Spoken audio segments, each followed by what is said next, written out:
Hi, everyone. Dan Rothert, top student athlete recruiting. We got another minute or two till 8 o'clock, so we'll just hold tight until let some other people jump on. But looks like there's a good crowd here, so look forward to chatting a bit.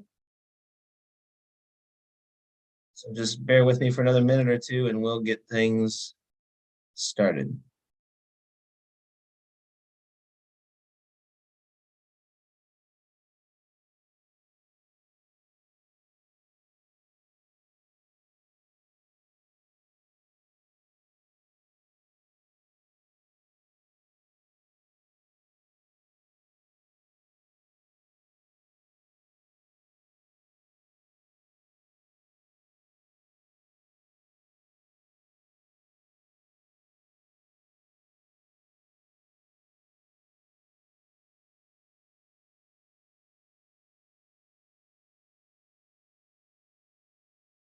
Another 30 seconds and go. We'll kick off. I just saw a couple people jump on, so don't want to start too early.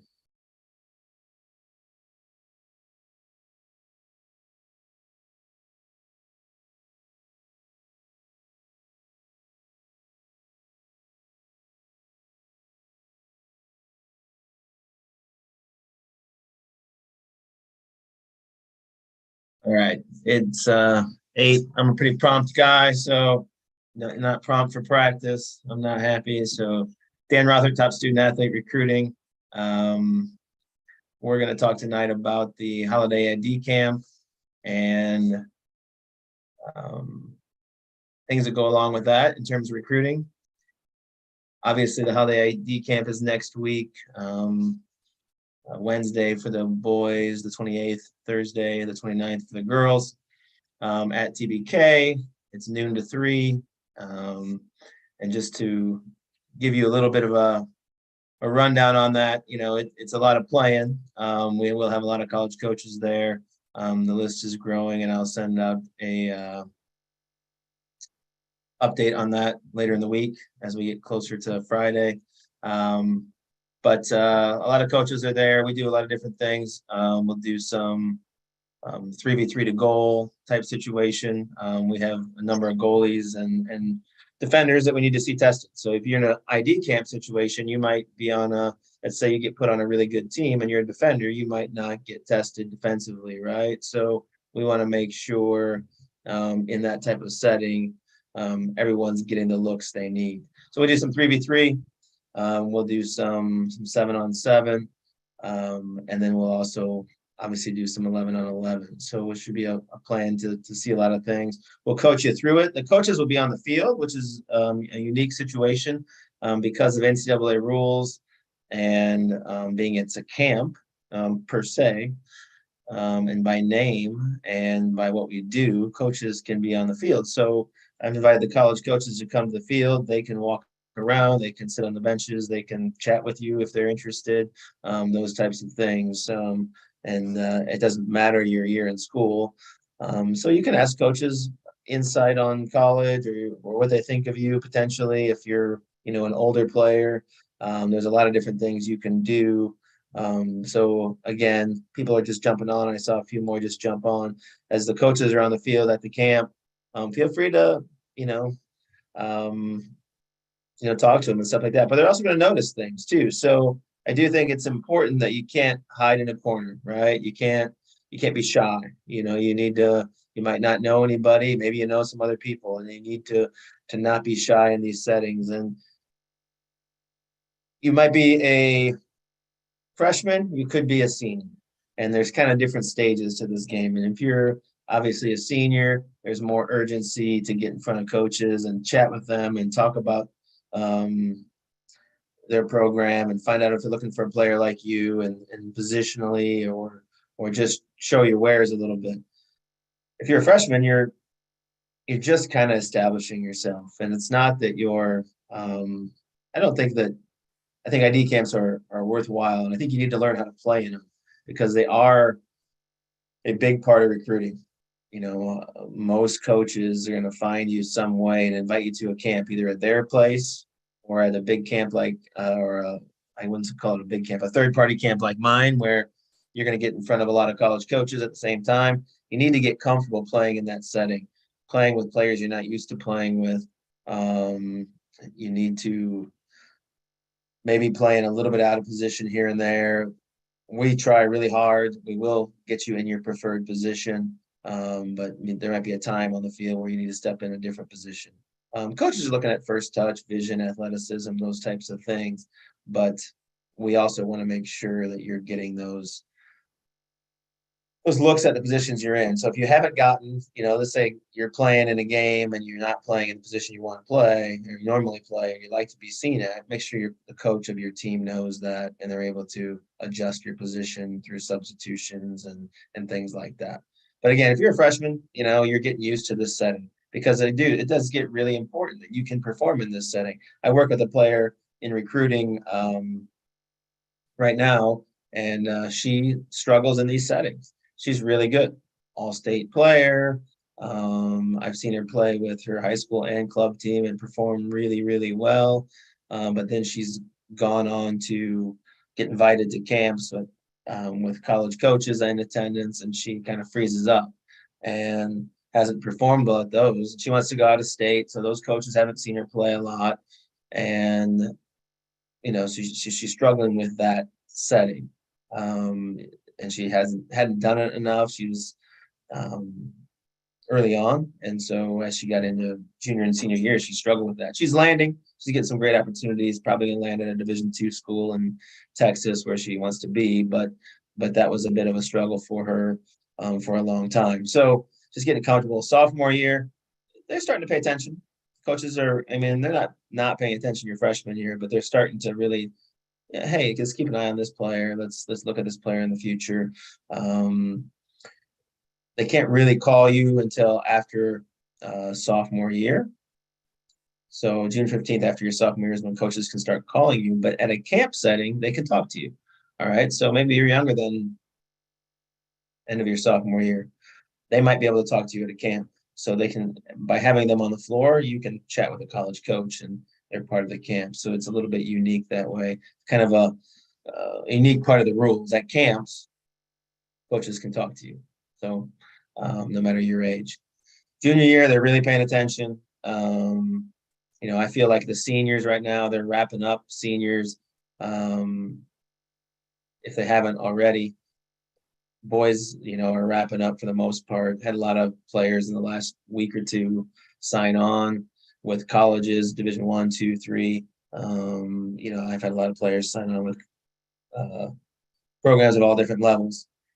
And then, junior year, they're really starting to pay attention to juniors now too, and trying to get juniors to maybe visit in the spring and check out their school and maybe come to some camps and things like that. So, but the timeline's different. Every school's different. Things happen earlier at some places, later at others. Don't compare your recruiting journey to anybody else's because it's different for everybody. And I want you to know that, things happen late all the time. I have players right now that are seniors that are just starting and they're going to be fine. They're going to find great opportunities. I have others that have been doing this for 2 years, still haven't found their right fit. I have others that, jump in with me and within weeks they found it, right? So those types of things can happen. And so, in terms of recruiting and what I do, basically my position is I'm a soccer recruiting specialist, right? I'm an agent per se. I help connect college coaches to prospects for the right fit opportunity. Camps is part of that.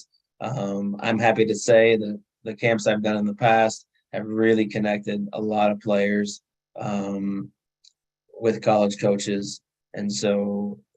And made that connection that eventually became their choice. And it was the right fit for both parties. So I think, we have a really good ratio of coaches to athletes. If we have 20 some coaches just showing up and we have 60 or so participants, it's one coach for every 3 kids. It's a really good numbers in terms of potentially getting seen and things like that. But you'll learn some things along the way too, and we'll talk about some different things. I think there's different return on investment on camps. And I think a local camp, and most of you are local, to, local, I mean, within a couple hours at the most of, Bettendorf and TBK. Cost isn't very prohibitive. You don't have to go stay the night in hotels. You don't have to travel a ton. Those can be really good camps. But if you want to go far away from home, maybe you have to go to a similar type camp situation, in that part of the country, and be in a situation so coaches can know who you are and see you and things like that. That's another thing that I do, help connect kids with faraway places, right? Because I know people who know people, coaches. I coached college for 25 years, and want to give back in that regard. So, yeah, like I said, I'm proud to say that the Holiday AD Camp has been a great resource for kids to get connected with colleges, for sure. And I think you may find your dream school, recruits you right away, but you also may be recruited by a lot of schools you never heard of or never even previously considered. And I think that's really important. Having an open mind. You're going to get interest potentially from a lot of places. And, you can't just say, okay, I want to go to these big name schools because they're the only places I've ever heard of, because you see them on the TV with basketball and football. Soccer's not basketball and football. You have some interesting teams that go really far in the tournament, and teams that are the top teams in the country, or teams maybe that aren't the kind of off the beaten path. 2 years ago, the national champion in Division I was Marshall, right? Out of West Virginia, a smaller type school. So understand that situation is out there.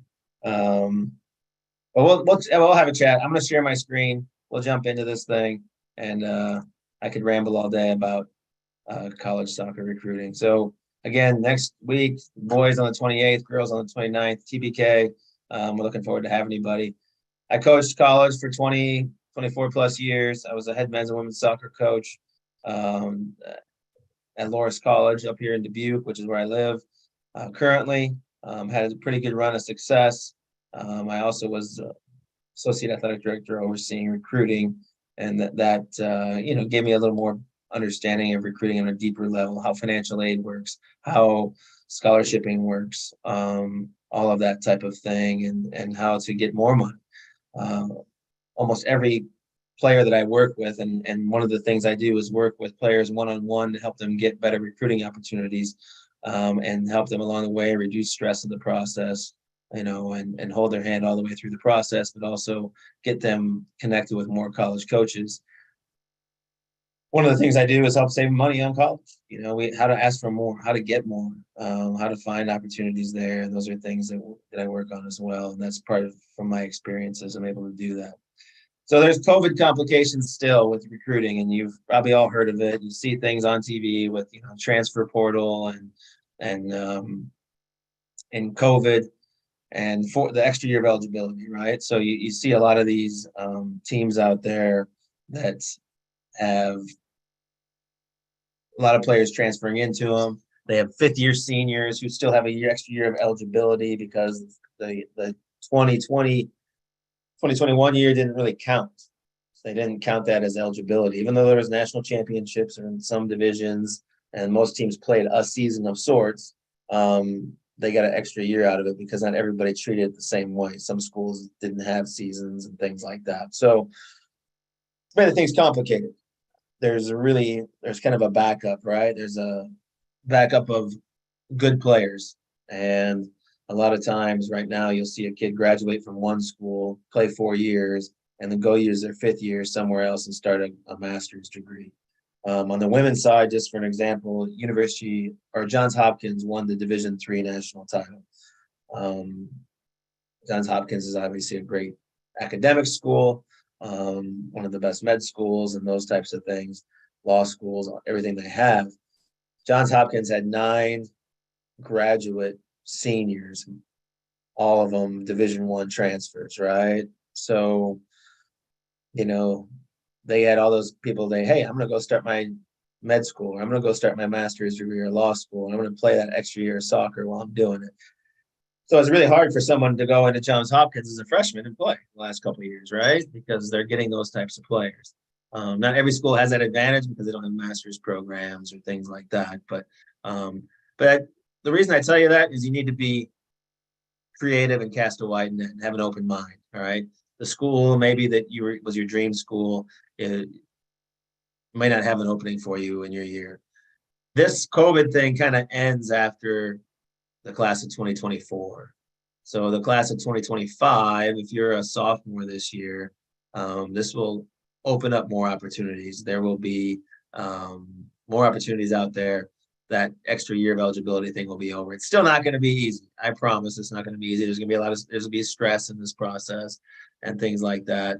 And, I'm excited about it. I'm excited about the camp. I'm from the Quad Cities originally. I went to Davenport Assumption. I played club down there a very long time ago. But, I always felt it was kind of an under-recruited area. And this ID camp brings some relevance to players from Eastern Iowa, Western Illinois, and even some of the others that are coming over from a little bit further away to watch or to participate. Sorry. This is a webinar. I didn't explain that. So at the bottom of your screen, if you have a question, you can type it in the chat. I'll get to those questions at the end, and if I don't answer them along the way. So feel free to type anything in the chat or the Q&A, and we'll use that as we go forward.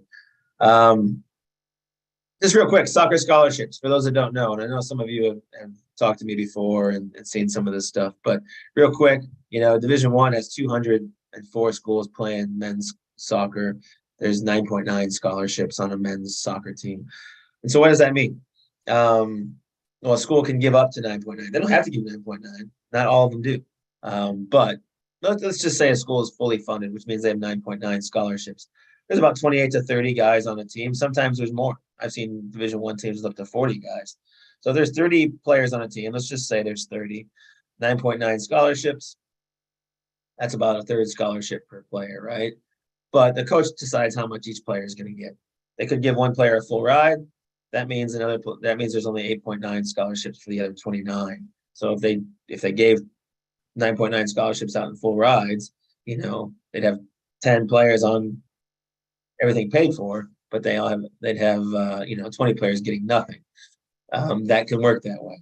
So typically you go in as a freshman, you get a little bit lower scholarship, and then they may add more as you prove your worth.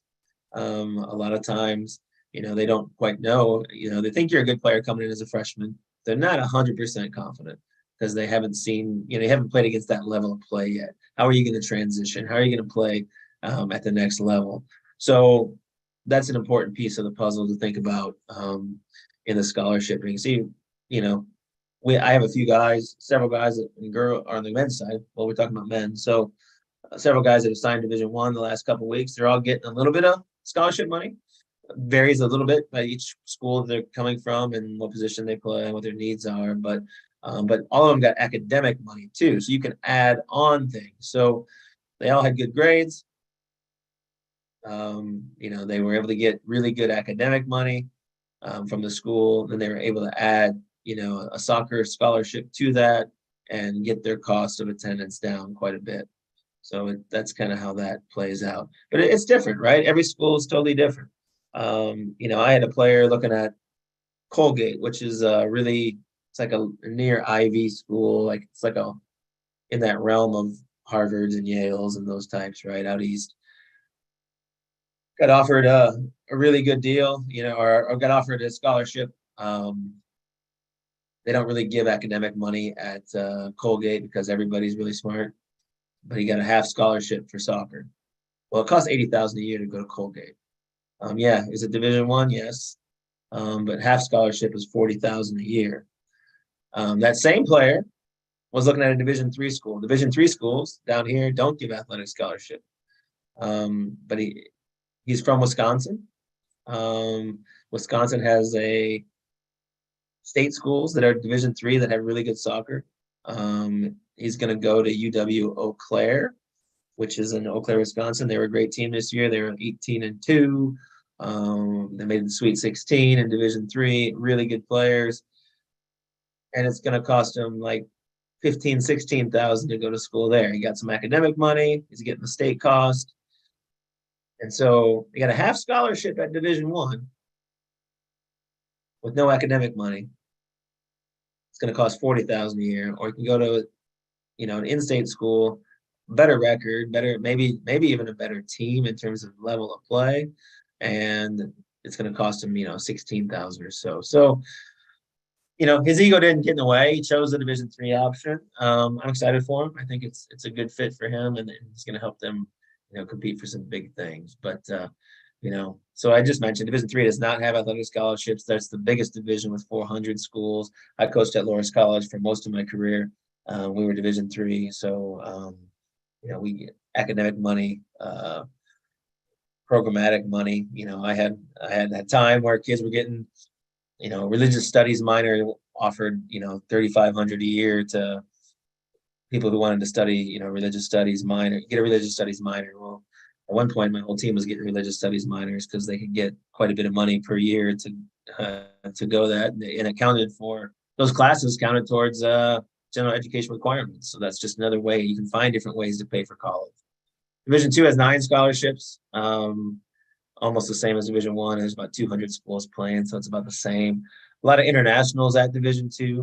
If you looked at the Division II final this year, the 2 teams that played, Franklin Pierce played Colorado State Pueblo, and I think 17 of the 22 starters were international. So and a lot of internationals at Division II, but there still are options, and not a whole lot of Division IIs in this part of the country. But I just had a kid signed yesterday with one in Colorado, and it's a really good opportunity. So there's the NAIA, which is National Association of Intercollegiate Athletics.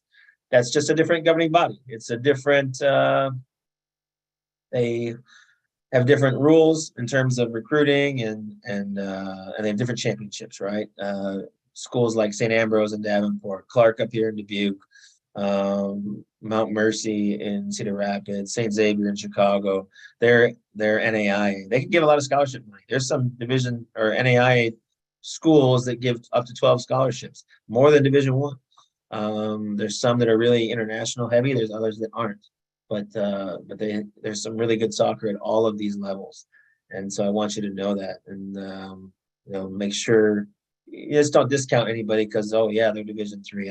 One of my clients said to me one time fairly recently, he's like, I went to visit the school and I was just really surprised by how good they were because they're Division III. And I'm like, yeah, it's really good, man. Like, I had so many guys coaching in my time at Loras where that played Division I and that couldn't start for me, because they transferred to Loras, and they were kids we originally recruited, and they played at the Division I, but they couldn't start for me, or we would go play Division I schools and beat them. And those types of things. And we were one of the best teams in Division III, but that can happen. And there's junior colleges, and there'll be some junior colleges at the camp. They can be really good opportunities to get a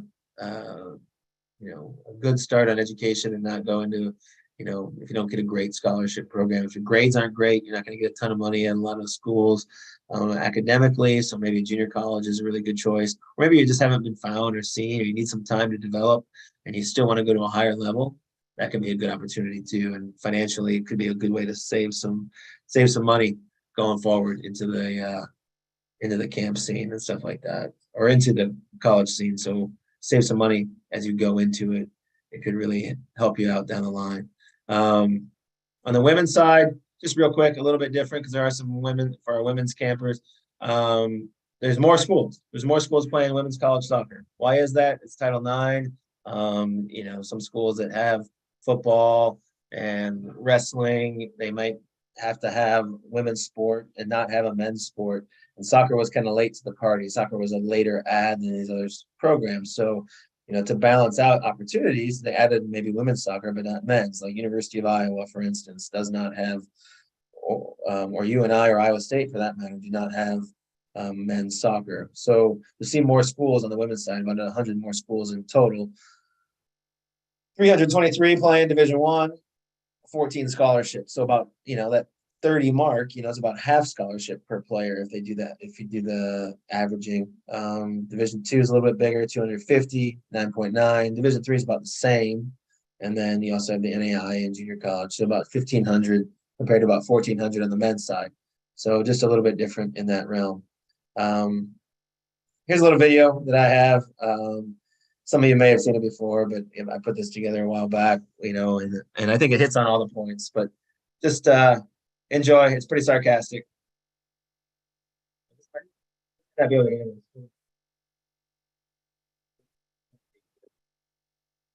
didn't do it right.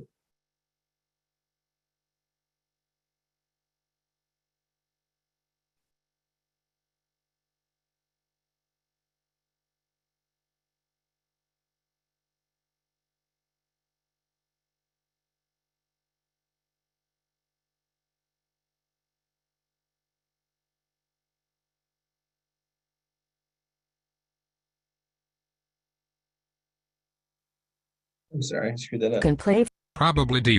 Are you going to play in college? Yeah, probably D1. That's cool for who? Either North Carolina or Duke. Maybe Wake Forest or State if I have to. I'm not sure yet. Are those coaches at the game today? I don't know. I haven't talked to them yet. I'm only a junior. So how do you know you can play for them? They all sent me letters asking me to come to their camp so they could get a better look at me, so they definitely want me. That sounds stupid. They probably just want you to come to their camp. Plus my coach said it's an NCAA dead period and they can't recruit me until after July 1st prior to my senior year? That's stupid too. Of course they can recruit you. I have friends who are sophomores and are committed to schools already. I'm not worried about it. My dad's buddy said I can play D1 for sure.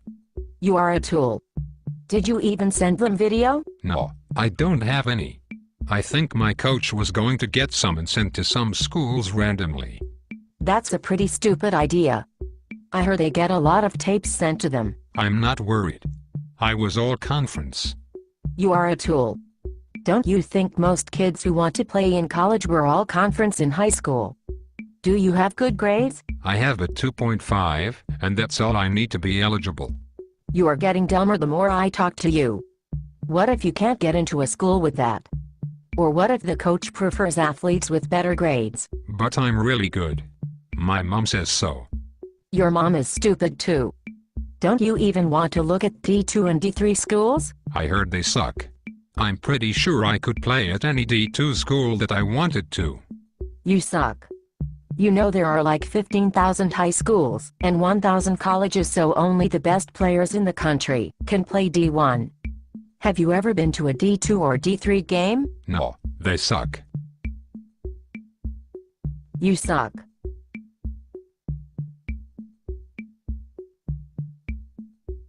All right, I've watched that a ton, obviously.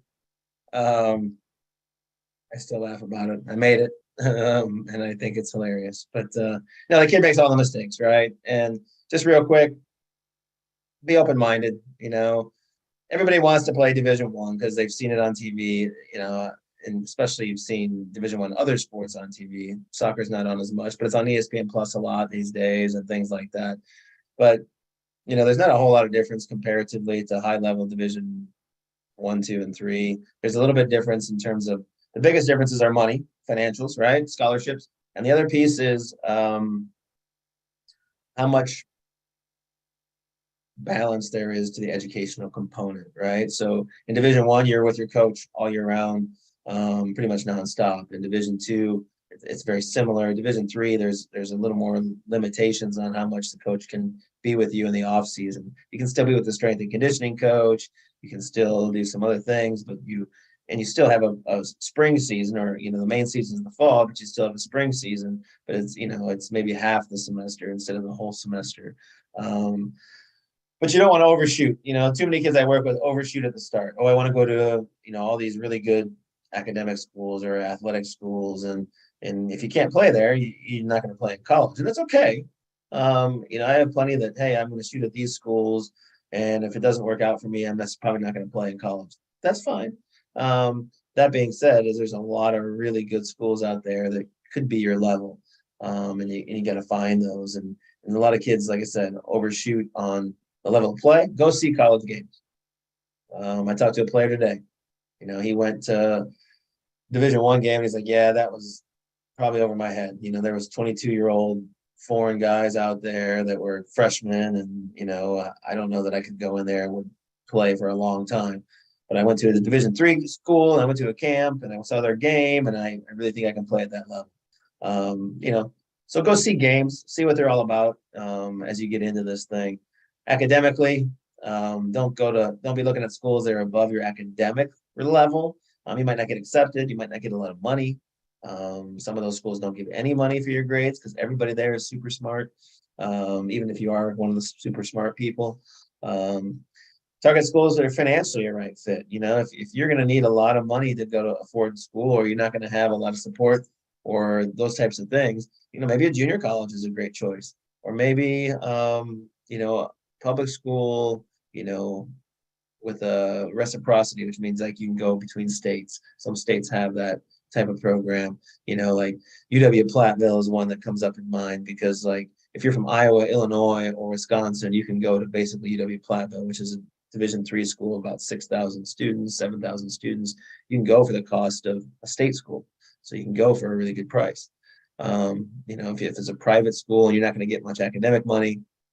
And it's Division III, you might not get any athletic money. It might be out of your head. What's the whole experience? What's the overall experience? Not just soccer, but is it a fun place to go to college? Is the area what you want to do? Do you like outdoor stuff, or do you like the city environment? Is it a winning team? I truly believe a college, you put into what you put into it, you get out of it. But you need to find the right fit for you in that regards. Don't contact too few schools. Like I said, cast a wide net on this thing. Reach out to your dream school, but you need to have plan A, a plan B, a plan C, a plan D. And you got to have options, and put yourself in the right situation to have those options when you graduate. So cast a wide net, be diverse, size, area, division, those types of things, and go where you're wanted. Don't try to force your way on a roster if you're not getting love from a coach. Because you probably be the end of the bench and never play. Maybe but if you go to a place where you're loved and they want you, you can play a big part in this whole thing. Coaches look for guys and girls that they know about, right? So when you go to ID camps, when you go to showcases, you need to send out some emails. Preferred method of recruiting in college soccer is still email, so you need to do it. I don't know that social media and blasting out that you're going to every event is really helping you a lot. The coaches are going to come watch you play because they saw your social media post that everybody in the world can see. It needs to be targeted, and it needs to be a specific email to a school. Hey, I'm interested in your school because I want to study this. I know you have a good program in it. I know you have an excellent soccer program. I've seen your record, I've seen some games, or here's my connection to you, or whatever it might be. And here's a little bit about me, and here's the event I'm playing at. I think it's good to send out a few emails prior to the camp. You don't have to send out every coach that's going to everything. I think that's overshooting maybe, but send out some schools, see if you get some responses. Hey, so coach knows about you. They usually write it down when they go to an event or camp or a showcase. They look at the players they've seen. They know, at a certain time they need to be at a certain field to watch a certain player. They know they want to watch this player play in the camp. And so, when there's 22 players out there, or there's 60 campers playing, in a 4-hour time slot, how do you target certain players, and how do you really watch somebody? Well, you know what you're looking for. Hey, that kid reached out to me. I'm going to take a look at that player and see if there's someone might be interested in. Don't have a false sense of security. The college coaches are the ones who decide if you're recruitable or not. They're the ones that decide if you're good enough for them. If you go into this recruiting process, you're going to get a ton of emails about come to our camp. Come to camp at our school and see what we're all about. You know what? And those are great, but are you really being recruited by that school, or are they trying to get some money to help pay for a volunteer assistant or give the coaches a little extra pay. Soccer coaches don't get paid all that much, like college football and basketball coaches at the Division I level. I don't think it means anything unless they're personal. I think personally, if you get a camp invite to a college, hey, come to our camp, we really want to see you play. I wouldn't go unless I've had a phone call with that coach or a Zoom, potentially, especially if I'm older. If I'm younger, yeah, go to maybe have a little of the experience or see a place and get used, get a few camps under my belt. That's fine. But I think as you get serious about a school, make sure they're calling you first. Make sure. So I would say get that email that says, hey, come to our camp, and you haven't talked to that coach yet. Hey, coach, I'm interested. I like your school. It looks like a great opportunity. Can we jump on a Zoom sometime soon? I have too many kids that get that email, especially junior, senior year. And they're like, well, I got to go to this camp because this coach emailed me. I'm like, they're not probably interested. They might not even know who you are. They collect every name they ever get. They send camp invites. So, I think you got to be targeted in your approach. And so when the coaches go watch you play, they know who you are and they're able to watch you play. So don't be afraid to send a few emails out before the camp next week. I know it's Christmas time and you might get, but if you can get something out next day or two or even early next week is great. Don't wait until it's too late. I think getting on it early is good. You get on radars early. Like I said, freshman year, you're getting in front of schools and getting used to playing in these events. Sophomore and junior year, you're getting on radars. They might not reach out to you quite yet because they're working on older players. They might be working on seniors or transfers. You might not hear anything for a long time. You might not hear anything at all. If you don't hear anything for a long time, I think you still keep hitting them up potentially for a while, but eventually silence is the answer. Silence usually means no. Coaches get a lot of emails, and that's kind of the thing. Is silence typically means no. But people change as players, and I've seen players who got silence, and as they grew and got better, they stayed persistent, and we tried again, and things changed at that school. Someone flunked out, or there was an opportunity because things changed at that school, and guess what? They ended up landing there, or maybe they went somewhere else for a year and then transferred in. Or I've had players take gap years,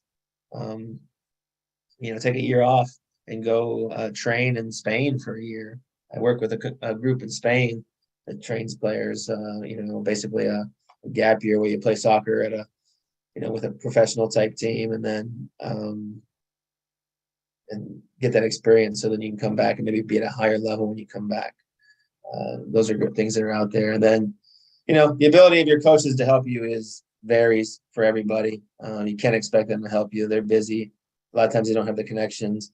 But you can ask. I think you ask all your coaches what their comfortability is in helping you in this situation. All right, let's talk about camps and showcases, and specifically this camp. What do you do to differentiate yourself? Like I said, you can't hide in the corner. Get there, get your shin guards on, get your cleats on, go find some guys to pass with. Don't just stay with the friends that maybe that you're going with, or your current teammates. Find some other guys, get to know their names. So when you get into a drill or a game, you know what to say to them and things like that. You're going to get a penny with your number on it, kind of similar to this picture here. That number is going to be on you all day, so a coach can identify who you are. Okay, I'm number 52, right? I say keep that on through the camp and all the way through the end until you walk to the door to leave, because maybe a coach wants to talk to you and grab you and things like that. Be vocal on the field. That's such a game changer. I will take and I know almost every coach that you'll see would say, two players and they're close, the one who's vocal is going to get it all day long. We're going to take that player. And there's a lot of players out there. So how do you differentiate yourself, right? Those are things that are important. Introduce yourself. You walk into camp, introduce yourself to me, introduce yourself to the coaches that are there. As you see them and you run across them, or you're sitting next to them, or you're waiting in line at a drill, there's a college coach, introduce yourself.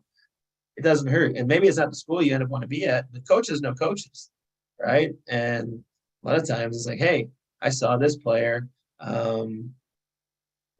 They could be a really good player for you. I had a camp in Chicagoland a few weeks back, maybe a month now, and one of my clients that I help with in recruiting was at the event, and there was a coach there, And he told his dad, who was a Division I coach out east, about this kid. So now this player who was going to a camp, there was a lot of college coaches at this event.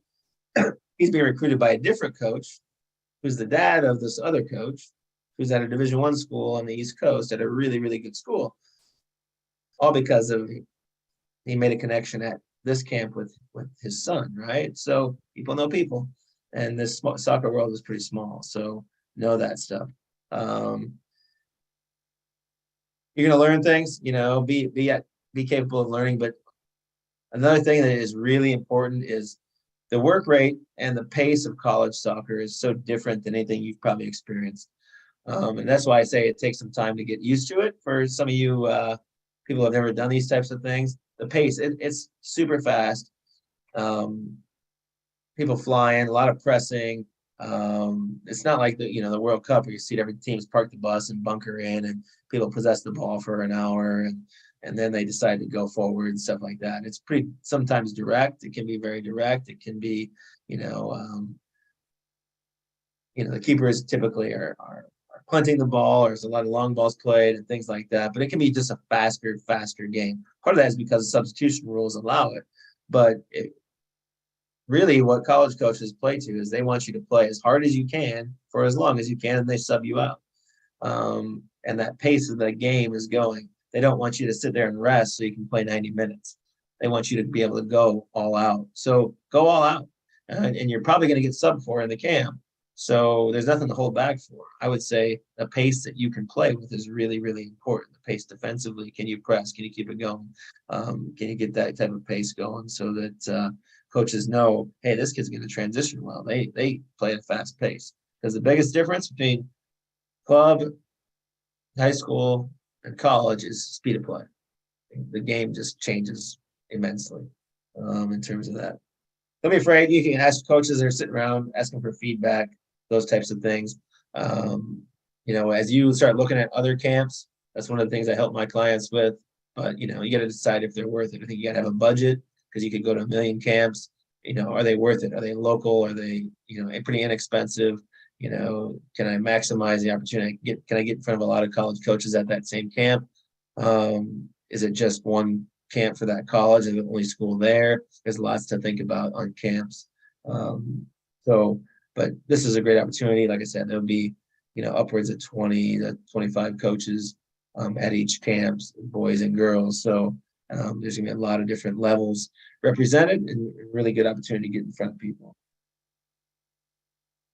As you're reaching out to coaches, having highlight video is important, down the line. I will record the games and record the whole camp so that, if you want to pull some highlights off there, depending if your club or high school doesn't record games and stuff like that. But I think, making a highlight video after every season is probably a good thing, because, you're a different player now than you will be a year from now or 6 months from now, those types of things. But a good highlight video that shows your strengths, that circles you, identifies who you are, those types of things is one of the things I do, like I said, for my clients is help make videos and things like that to be able to send to coaches and show their strengths. That's an important piece, and show what those positions they play are supposed to do. If you're a center back and you don't show any heading, you need to show the heading, because that's part of the game in college. You're going to have to win the air, stuff like that. Be in shape when you go to events, like don't show up not in shape, get some touches and stuff like that before you go to some of these things. You don't want to be annoying. You don't want to be annoying and be like walking up and, talking to everybody and stuff like that. But, if you say hi to everybody once, it's not going to hurt you. When you're reaching out to coaches, you don't want to be annoying and email them every week if you don't hear back. This is the big one. Check your email every day, and respond within 24 hours. It shows your interest. If there's two players again and you're the same and you respond very quickly, your stock rises.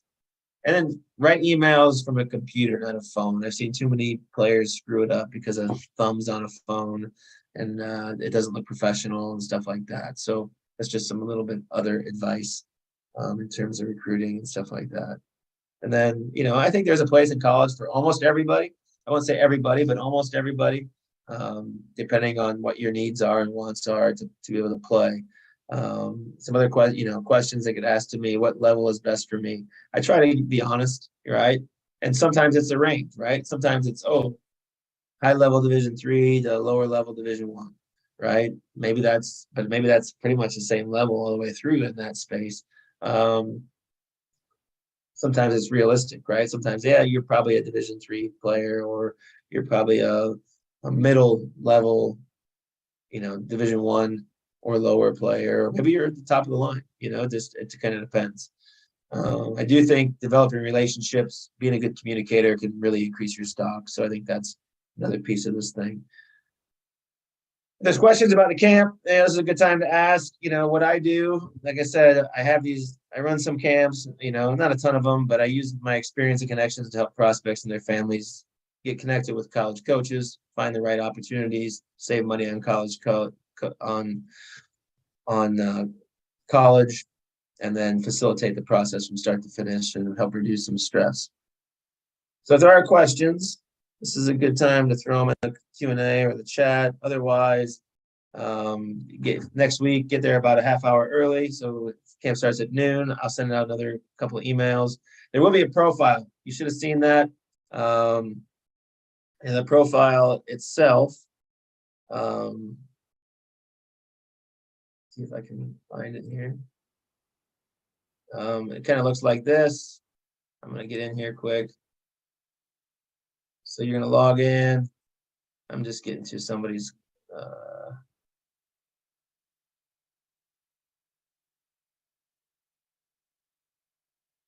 All right, so I made a fake one here, but your profile kind of looks like this. You put your picture in it, your position, your GPA. Every coach is going to see this. I didn't fill it out completely, but it has accolades. It has your videos attached. Your contact information is really important. I sent you an email about how to do this, so you should have gotten that. If you haven't gotten to it yet, do it this weekend or this snow day we got coming up, whatever that might be, and work on that. This is part of it. Every coach will get a roster. Will have your contact, your picture. It'll have the number you're wearing for the event, so they know how to identify you, and your intended major if you kind of know, your GPA if you've done SAT, ACT, and you're that far along. Those things are important at graduation year, those types of stuff. So that's an important part of this too. You will have access to this through the recruiting process for at least another couple of months. So use it. You can go in here and email college coaches, and you can find every coach's email. If I go in here and I am pretending to be this guy, I can go to my colleges, right? And I can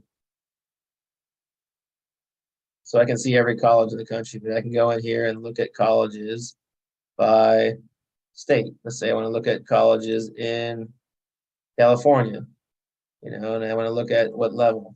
Doesn't matter, or let's just say Division 2 colleges in California. And then I can put in the academic piece, like I want to study engineering and those types of things. And it will spit back to you colleges that have those things. And then you can go into more info, and it gives you the coach's actual email address and your phone number. You can favorite them, and then you can actually go in and manage the process. You can send them an email right from here. It links your profile to it with your video, and it's pretty slick. And you can give kind of a update on the process. You can keep track of everything in here, and it really keeps things. It lets you know, okay, I sent emails to all these coaches. You can go back and see that you sent emails. You can see if they opened your email.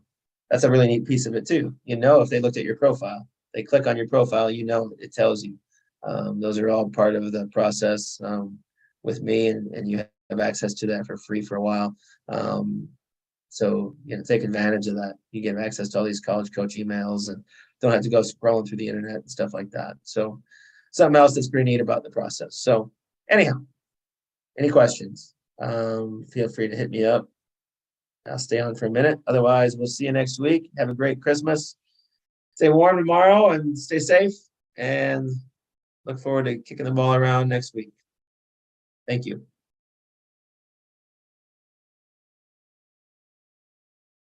I'll stay on for a second if anybody has any questions. I type them in.